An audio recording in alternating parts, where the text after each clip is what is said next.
give me this opportunity to personally thank all of the foreign speakers, the sponsors, and most especially the participants, both local and international delegates, for making the past 2 days as productive and enlightening as we have experienced it. Up to a few days ago, my biggest apprehension was the cancellation or the postponement of this activity due to the unfortunate events that erupted in the Philippines, in Marawi City specifically, perpetrated by the so-called Islamic fundamentalists. And of course, the fire and shooting incident in one of the biggest resort casinos not more than 10 kilometers from here. With everyone's reassuring cooperation, you all made our very first scientific workshop a rewarding success. Thank you very much.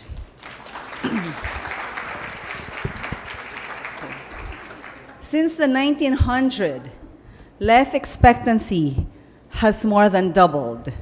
Before, it has just fluctuated between 30s to 40 years old.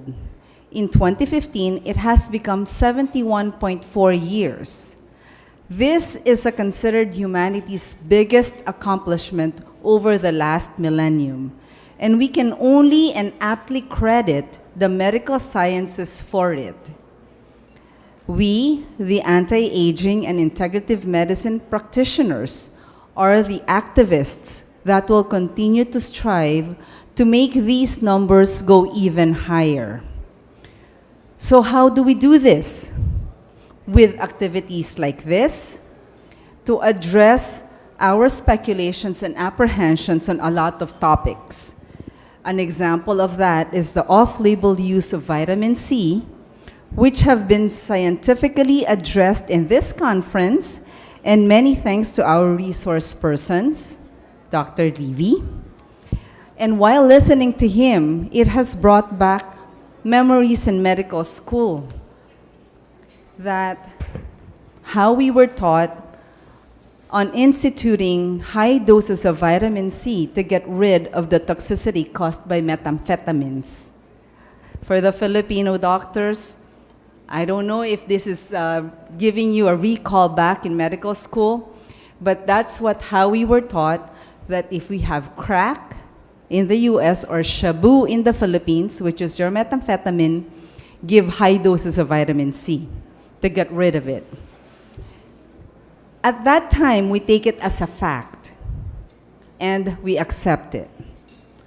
That is actually an example of an integrative medicine practice, okay?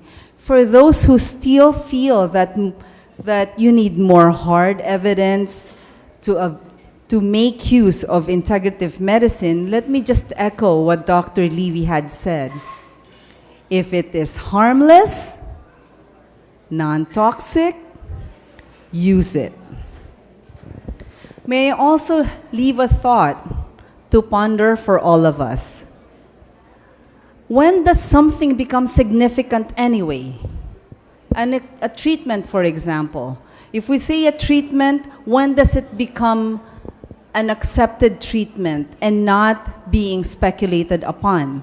Is it after 3,000 cases of published cases? And how does that happen? These cases, for that to become available as a treatment to begin with, are structured, and studies are funded particularly more often by pharmaceutical companies, subjected to bias to produce the expected result. So friends and partners in medical integrative healing, let us encourage our colleagues to be more open-minded and to be more accepting to these type of therapies. Professor or Dr. Levy's last topic on sepsis is something that is very personal to me. 2 years ago, I lost my father to sepsis, and I wish I had known him then. I wish we would have instituted the doses of vitamin C that perhaps may have helped my father go through that horrible stage of ICU. And so it's too personal for me to actually be sitting there and listening to him.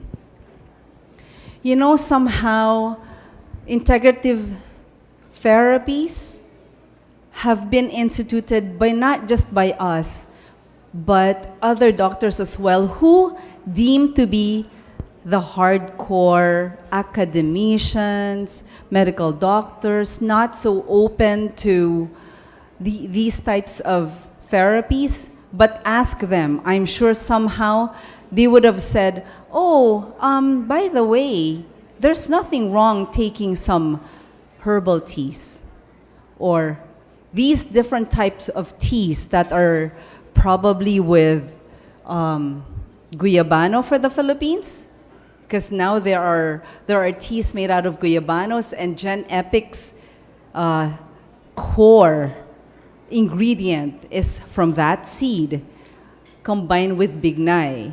That, for example, already is your integrative therapy. If it comes from us, it becomes questionable. But if it comes from a non-doctor, people do listen. Why is that? That's because a lot of the doctors are still very much closed about integrative medicine. And we are forgetting that we are, to begin with, academicians. We are in the medical professions, and our oath, our Hippocratic oath, is to do no harm and to help cure. And I believe that when Dr. Levy said, non-toxic, high doses of vitamin C, harmless, we are not doing harm. We know one of the most important trends established is that life expectancy is higher in developed countries than the underdeveloped ones like the Philippines. Japan's life expectancy, for example, is highest at 83. I cannot therefore overemphasize our gratitude to the resource speakers from the United States, Russia, Japan, sharing their pioneering integrative techniques and knowledge in making us all live longer and healthier. And as we make more offsprings, or we do advise our patients to prepare for making babies and for their offsprings, they themselves will create healthier babies, and that we thank Dr. Skalny for. Now, Drs. Levy, Skalny, Nagisawa, but he's probably on board, on air now, Gibbs, I hope to be attending conferences with you until we are all 100 years old. I also hope that when you do get back to your respective countries, you can share your short experience here in Manila and claim that indeed it was more fun in the Philippines. With that, have a great weekend, everyone, and hope to see you all again. Thank you.